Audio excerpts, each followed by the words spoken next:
चलते चलते हम पहुंच गए हैं नगर से आगे।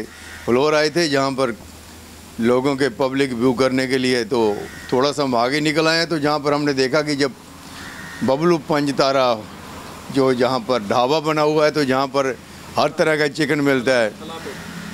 और ये कौन सा गांव है? ये थला जो गांव है, तो आपको ये पेट्रोल पंप के साथ ही सामने है। ये जब भी कभी आप राहू की तरफ जाओ फ्लोर से, तो रास्ते में ये मिलता है। नगर से आगे है।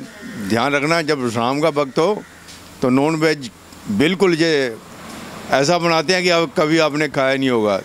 मुग़ल के टाइम जो नॉन वेज बनता था उससे भी बेटर है ये। पंजाबी जो नॉन वेज है सबसे अच्छा ये। और ये लेग पीस भी होता है और पकोड़ा भी होता है इनके पास। हर तरह की चीज़ है इनके पास नॉन वेज। और देखिए इधर आइए, आप थोड़ा सा आगे दिखाते हैं जहाँ। और देखिए जहाँ पर ये भी लिखा है, सादा ब्याह सादा भोग, ना कोई चिंता ना कोई रोग। ਅਸੀਂ प्रण करते हैं कि ब्याह ते भोग दियाँ रस्मां सादियाँ करांगे, बिल्कुल सिंपल। और यहाँ पर लोग आते हैं, सिग्नेचर करते हैं। और उसके बाद इन्होंने रेट भी लिखा हुआ है नीचे। फ़िश मल्ली, जो मल्ली जो फ़िश का नाम है, ये फ़िश भी बना रखा है। देखिए 200 रुपये का पाइया, एक पाव यानी कि 800 रुपये किलो फ़िश है। ये मल्ली फ़िश होती है। खाने वाले जाने और खिलाने वाले जाने क्या स्वाद होता है, लेकिन पता चला है कि ये जो पंजाबी खाना जहाँ पर मिलता है ये भी दिखा दे। और सादी रोटी भी है, यहाँ तंदूरी रोटी भी है। रेट नहीं लिखते, ये पंजाबी लोग हैं बिना रेट के। ये पहली आप बार देख रहे हैं आप लोग। मेन्यू है तो मेन्यू में रेट नहीं है, जितना पैसा उतना ही माल। ये बबलू का पंचतारा जो जहाँ पर ढाबा है, तो जहाँ नींबू का बाग इन्होंने खुद का लगा रखा है। और नींबू का साइज आप दिखाते हैं, कभी आपने रेडी पर नहीं देखा होगा। ये नींबू का साइज आप देखिए, ये स्पेशल नींबू हैं, जहाँ पर ऑर्गेनिक हैं और इनको बड़े ही अच्छे ढंग से इनका केयर किया जाता है। तो देखिए ये नींबू हैं बड़े बड़े लगे हुए यहाँ पर, और ये नीचे नींबू गिरे भी हुए हैं। तो ऐसे लगता है ये ऑरेंज होते हैं, संतरे के साइज़ के ये नींबू हैं। जैसे संतरा होता है उस साइज़ के ये नींबू है यहाँ पर। लेकिन आपने कभी किसी फ्रूट शॉप पे या वेजिटेबल शॉप पर ये चीज़ें नहीं बिकती देखी होंगी। तो देखिए जहाँ पर दूर तक देखिए कितने बड़े बड़े नींबू हैं जहाँ पर। ये नींबूओं का बाग स्पेशल लगा हुआ है जहाँ पे। मेरे नाल मनप्रीत सिंह जी खड़े ने, जिन्हों का पंचतारा बबलू पंचतारा जो ढाबा है, तो इन्होंने पीछे बाग भी लगाया है, बड़े बड़े नींबू लगे हुए ने। तो मैं सब तो पहले इन्होंने पूछांगा इन्हों के पिंड का की नाम है, तो इन्हें जो पिंड किहड़े कोई प्रसिद्ध लोग रहिंदे ने, तो तुहाडे नाल अपरा पैंदा हैगा वा, ते ऊड़ापड़ या होर कई पिंड गढ़ा वगैरह नगर वगैरह पैंदे ने। ते तुसीं थोड़ा दसो तुहाडे पिंड जिहड़ा हैगा ते किहड़े लोग ने, की पिंड का नाम तुहाडा? साडे पिंड का नाम हैगा जी थला पिंड हैगा। ते इत्थे दे जिहड़े अपने फौजी वास्ते मशहूर आ महेंद्र सिंह, शहीद महेंद्र सिंह इत्थे दे होए ने, जिन्हां नूं अपने इंडिया गवर्नमेंट वालों कई अवार्ड मिले ने। ते बाकी ये पिंड साडा जद्दी पिंड हैगा। ते इस पिंड दे विच कई जगहां इदां दियां हैगियां जिहड़ियां पूजन लायक हैगियां, भी वो पुरानियां बनियां होईयां। किहड़ियां एक दो दे नाम दस दिओ। जिद्दां बाबा मस्त राम जी दा, ते बाबा हाते शाह जी दा, ते अपना गुरुद्वारा साहब, ये सारे पुराने ही बने हुए ने। ਤੇ ਤੁਹਾਡੇ ਮਨ ਦੇ ਵਿੱਚ ਕਿੱਦਾਂ ਆਇਆ ਤੁਸੀਂ ਬਾਗ ਹੀ ਲਾ ਲਿਆ? ਇੱਥੇ ਲੋਕੀ ਤਾਂ ਵੈਸੇ ਨਹੀਂ ਲਗਾਉਂਦੇ ਹੈਗੇ, ਤੁਹਾਡੇ ਤੋਂ ਕਿੰਨੇ ਨਿੰਬੂ ਥੱਲੇ ਪਏ ਨੇ, ਇਹ ਤੁਹਾਡੇ ਕਿਉਂ ਮਨ 'ਚ ਆਇਆ? ਐਕਚੁਅਲੀ ਮੇਰੀ ਜ਼ਮੀਨ ਸੀਗੀ ਇੱਥੇ, ਤੇ ਉਹ ਇੱਥੇ ਮੈਂ ਵੈਸੇ ਆਪਣੇ ਬੈਠਣ ਨੂੰ ਬਣਾ ਰਿਹਾ ਸੀਗਾ। ਤੇ ਮੇਰੇ ਫਰੈਂਡ ਜਿਹੜੇ ਸੀਗੇ ਮੇਰੇ ਨਾਲ ਦੇ, ਉਹਨਾਂ ਨੇ ਮੈਨੂੰ ਆਈਡੀਆ ਦਿੱਤਾ ਵੀ ਚੱਲ ਇਹਨੂੰ ਤੇਰਾ ਥੋੜ੍ਹਾ ਜਿਹਾ ਵੀ ਆਪਾਂ ਖਾਣ ਪੀਣ ਵਾਲੀ ਕੋਈ ਬਣਾ ਦਿੰਦੇ ਹਾਂ। ਫਿਰ ਉਹ ਉੱਥੋਂ ਫਿਰ ਚੱਲਦਾ ਇਹ ਆਪਣੇ ਆਪ ਹੀ ਇੱਥੇ ਤੱਕ ਪਹੁੰਚ ਗਏ। ਤੇ ਬਾਕੀ ਤੁਸੀਂ ਜਿਹੜਾ ਕਿ ਆਪਾਂ ਪਤਾ ਚੱਲਿਆ ਕਿ ਤੁਸੀਂ ਇੰਜੀਨੀਅਰਿੰਗ ਕਾਲਜ ਦੇ ਵਿਦਰ 'ਚ ਵੀ ਪੜ੍ਹੇ ਹੈਗੇ ਹੋ, ਤੇ ਤੁਹਾਡੀ ਸਾਰੀ ਜਿੰਨੇ ਵੀ ਪਿੰਡਾਂ ਦੀ ਜਗ੍ਹਾ ਤੁਹਾਡੀ ਹੁੰਦੀ ਸੀ, ਤੁਸੀਂ ਇੱਥੇ ਜਾਣੀ ਕਿ ਤੁਹਾਡੇ ਜਿਹੜੇ ਗ੍ਰਾਂਡ ਫਾਦਰ ਸੀਗੇ ਜਾਂ ਗ੍ਰੇਟ ਗ੍ਰਾਂਡ ਫਾਦਰ ਸੀਗੇ, ਉਹਨਾਂ ਦਾ ਨਾਂ ਸੀ ਇਸ ਪਿੰਡ ਦੇ ਵਿੱਚ। ਚਲੋ ਆਪਾਂ ਅੰਦਰ ਬੈਠ ਕੇ ਗੱਲ ਕਰਦੇ ਹਾਂ ਥੋੜ੍ਹੀ ਜਿਹੜੀ ਹੈਗੀ ਆ, ਹੋਰ ਆਪਾਂ ਤੁਹਾਨੂੰ ਪੁੱਛਦੇ ਹਾਂ ਦੋ ਚਾਰ ਗੱਲਾਂ। देखो मनप्रीत जी वैसे तो इंजीनियर का कोर्स किया है, लेकिन इनको ढाबा खोलने की जहाँ क्या ज़रूरत पड़ी, क्या इन पर जाने के जो जीवनी है इनकी, जहाँ पर ढाबा खोल के बैठे हैं, इनकी प्रॉपर्टी है, इंसेस्ट्रल प्रॉपर्टी है। मनप्रीत जी खुद ही बताएंगे, इनका इस गांव में जन्म हुआ। तो तुसी दसो मनप्रीत जी सारी स्टोरी की, थोड़ा इस पिंड जन्म होया, इस तो बाद पढ़ाई लिए कितने गए, तो तुसी इत्थे आके ढाबा क्यों खोल लिया जद कि तुसी इंजीनियरिंग की पढ़ाई कर रहे सी? देखो जी, ढाबा तो मेरा शौक सीगा जी। मतलब वैसे मैं इंजीनियरिंग की है, मैं जॉब भी की है, मैं जॉब कोई 10 साल जॉब की है। तो जॉब तो बाद फिर कुछ ਸਰਕਮਸਟੈਂਸਿਸ इदां दे होए कि मैनू इत्थे पिंड आना पिया, तो पिंड आके फिर मैनू ये सब तो वधिया ऑप्शन लगी ढाबा करन दी। अपने पिंड बारे दसो, जो पिंड तुहाडा जद्दी पिंड है, तो तुहाडे जिहड़े डैडी सी, ग्रांड डैडी सी या जिन्ने भी उहदे बारे? साडे जी इत्थे घट्टो घट्ट नहीं तां 250 साल दी पिछे दी मतलब हिस्टरी हैगी है।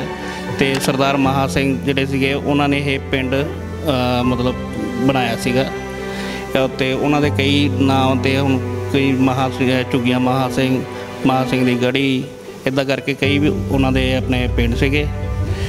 तो ये उन्होंने फिर अगे पूरे तो पूरा, क्योंकि एक पिंड बसाने वास्ते हरेक मतलब कम्यूनिटी नूं रखना पैंदा, उन्होंने सारे बंदे नाल, हाँ सारे मतलब और सारे रल मिल के रहंदे। ये पिंड की मेरी खासियत है कि इत्थे सारे जिन्ने भी हैगे और रल मिल के सारे रहिंदे आ। कोई इत्थे दा मतलब कोई झगड़ा झुगड़ा नहीं हैगा या कोई इदां दा। इत्थे किहड़े स्कूल पढ़े सी? मैं दिल्ली पढ़िया जी। मैं दिल्ली, मेरे फादर डिफेंस सीगे, साडी मतलब बैकग्राउंड आर्मी दी हैगी है। मेरे चाचे भी आर्मी सीगे, ते मेरे जिहड़े डैड दे फुੱਫੜ जी जनरल विक्रम सिंह, वो भी काफ़ी उन्होंने नाम कमाया। और शायद तुहानूं पता होवे 1964 च एक हैलीकॉप्टर क्रैश उन्होंने 4 जनरलों की डैथ हो गई थी। किहड़ी जगह डैथ हुई? कश्मीर, कश्मीर में भी कश्मीर के एरिया दे विच। हाँ जी, हाँ जी। ते उस तो बाद इंजीनियरिंग पढ़ने लई कित्थे गए? मैं इंजीनियरिंग पढ़ने लई बिदर गया सीगा 88 च।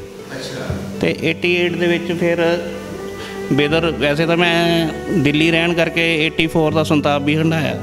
तो ਉਹਦੇ ਵਿੱਚ ਉੱਥੇ ਕੀ ਹੋਇਆ 84 ਦੇ ਕੀ?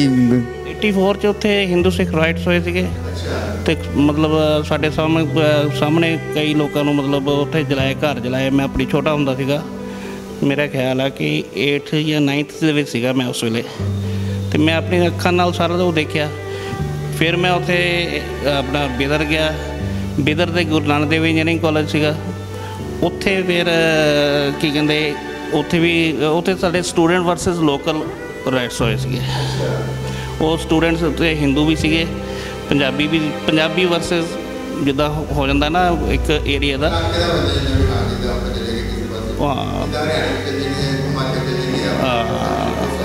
ਕਿੱਦਾਂ ਬਚ ਕੇ ਆਏ? ਤੁਹਾਡੀ ਪੜ੍ਹਾਈ ਪੂਰੀ ਹੋ ਗਈ ਸੀ ਉੱਥੇ? ਹਾਂਜੀ ਹਾਂਜੀ, ਉੱਥੇ ਪੜ੍ਹਾਈ ਪੂਰੀ ਹੋ ਗਈ ਸੀਗੀ। ਉੱਥੇ ਦਾ ਇਹ ਸੀਗਾ ਕਿ ਸਾਨੂੰ ਫਿਰ ਅਸੀਂ ਕੋਈ ਤਕਰੀਬਨ 8 ਜਾਂ 10 ਦਿਨ ਫਸੇ ਰਹੇ ਹਾਂ ਆਪਣੇ ਕਾਲਜ ਕੰਪਾਊਂਡ 'ਚ ਹੀ।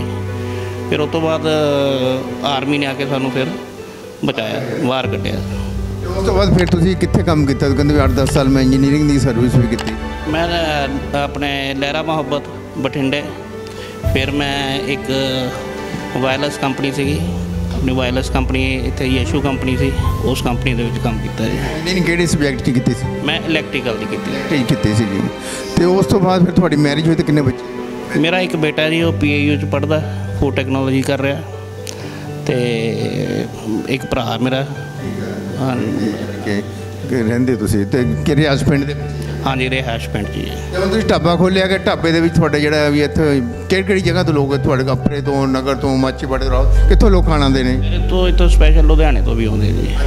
ਹਾਂ, ਲੁਧਿਆਣੇ ਤੋਂ, ਨਵੇਂ ਸ਼ਹਿਰ ਤੋਂ, ਈਵਨ ਬੰਗੇ ਤੋਂ ਵੀ, ਤੇ मतलब चंगी जगह तो बंदे आते हैं। देखिए ये बता रहे हैं कि जहाँ पर दूर दूर से लोग, इनका जो नॉन वेज है बड़ा ही मशहूर है। जैसे मैंने पहले बताया था कि ये आइटम जो बनाते हैं बिल्कुल ही बहुत ही टेस्टी होती है, और जब आदमी खाता है तो कहता है कि ये बहुत ही यानी कि लाजवाब खाना बनाते हैं यहाँ पर नॉन वेज।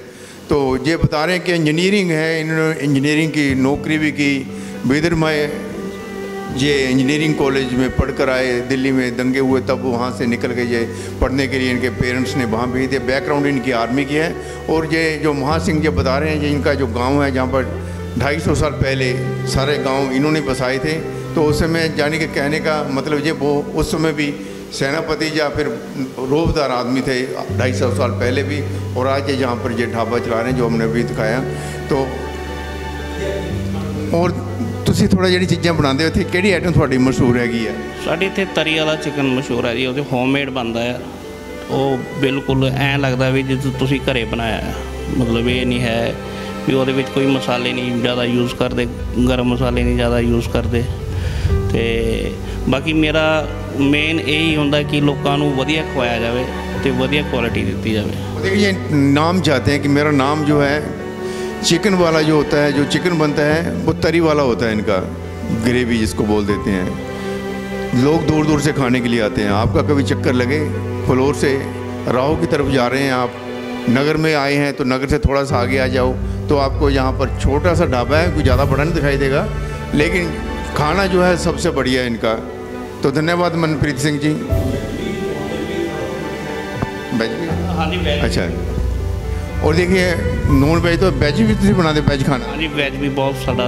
ਕਿਹੜੀ ਕਿਹੜੀ ਆਈਟਮ? ਸਾਡੇ ਪਨੀਰ ਵਾਲੀਆਂ ਤਕਰੀਬਨ ਸਾਰੀਆਂ ਆਈਟਮਾਂ ਹੈਗੀਆਂ। ਅਤੇ ਦਾਲ ਜਿਹੜੀ ਉਹ ਬਣਾਉਂਦੇ ਆ ਅਸੀਂ ਦਾਲ ਆਪਣਾ ਫਰਾਈ ਬਣਾਉਂਦੇ ਆ, ਉਹ ਬਿਲਕੁਲ ਉਹ ਇੱਦਾਂ ਵੀ ਤੁਸੀਂ जिदा घर बह के तुसी बड़े फैमिली रेस्टोरेंट है। अगर कोई नॉन वेज नहीं खाता, वेज खाना है तो वेज भी मिल जाएगा। जैसे होटल में होता है, रेस्टोरेंट में होता है। होटल में आपको जितने 5 स्टार हैं, 3 स्टार हैं, 2 स्टार हैं या रेस्टोरेंट है, उनमें दोनों चीज़ें मिलती हैं। तो जहाँ होटल वाला ही सिस्टम है लेकिन नाम ढाबा है, लेकिन खाना रेस्टोरेंट से भी लाजवाब है। कभी आओ तो चक्कर लगे तो मनप्रीत जी से मिल के जाना। अपना मनप्रीत जी ਜਦੋਂ ਅਸੀਂ सड़क ਤੇ ਆਏ ਤੇ ਟੇਢੀ ਮੇਢੀ ਸੜਕੇ ਕੀ ਗੱਲ ਹੈ ਕਿ ਟੇਢੇ ਐਡੇ ਬਲੇਵੇਂ ਖਾਂਦੀ ਜਾਂਦੀ? ਇਹ ਮਹਾਰਾਜਾ ਰਣਜੀਤ ਸਿੰਘ ਦੇ ਟਾਈਮ ਦੇ ਬਣੀ ਹੋਈਆਂ ਸੜਕਾਂ ਹੈਗੀਆਂ। ਇਹਨੂੰ ਨਾਗਨੀ ਸੜਕ ਕਹਿੰਦੇ ਆ। ਇਹ ਪਹਿਲਾਂ ਘੋੜਿਆਂ ਦੇ ਹੁੰਦੇ ਸੀਗੇ, ਇੱਕਦਮ ਡਿਸਪੀਅਰ ਹੋਣ ਵਾਸਤੇ ਜਿੱਦਾਂ ਜਾ ਰਹੇ ਆ ਵੀ ਫੌਜ ਕਿੱਧਰ ਚਲੇ ਗਈ, ਕੋਈ ਪਿੱਛਾ ਕਰ ਰਿਹਾ, ਕੋਈ ਪਿੱਛਾ ਨਹੀਂ ਕਰ ਸਕਦਾ। ਇਸ ਕਰਕੇ ਇੱਥੇ ਮੈਂ ਮਤਲਬ ਲੋਕਾਂ ਨੂੰ ਵੀ ਅਪੀਲ ਕਰਦਾ ਕਿ ਜੇ ਕਾਰ ਚਲਾਉਣੀ ਹੈ ਓਵਰਟੇਕ ਦੇ ਵਿੱਚ, ਇੱਥੇ ਇਸ ਸੜਕ ਦੇ ਉੱਤੇ ਬਹੁਤ ਖਤਰਾ ਆ ਅਤੇ ਇੱਥੇ ਗੱਡੀ ਸਲੋ ਚਲਾਈ ਜਾਵੇ ਤਾਂ ज़्यादा ਵਧੀਆ। ये जो सड़क है जो फ्लोर से राहों की तरफ जाती है, ये मलेमे खाती सड़क चलती है ऐसे टेढ़े मेढ़े, इसमें मोड़ वगैरह हैं। जब महाराणा रणजीत सिंह की फौज होती थी, जब उन पर हमला करता था तो जैसे टेढ़े मेढ़े होकर धोखा देने के लिए मुग़ल फ़ौज को तो या अंग्रेज़ों को तो इसी तरह जाते थे आगे आगे। ये तो ये जो इस समय आज ये सड़क है, तो ये मनप्रीत जी कहते हैं कि सड़क जहाँ पर धीरे चला जाए, क्योंकि सड़क पर बहुत से राउंड हैं और बहुत सारे मलेमी हैं जिसको पंजाबी में बोलते हैं मोड़ हैं, तो ध्यान से चलें जहाँ पर। तो धन्यवाद मनप्रीत सिंह जी, धन्यवाद। Thank you.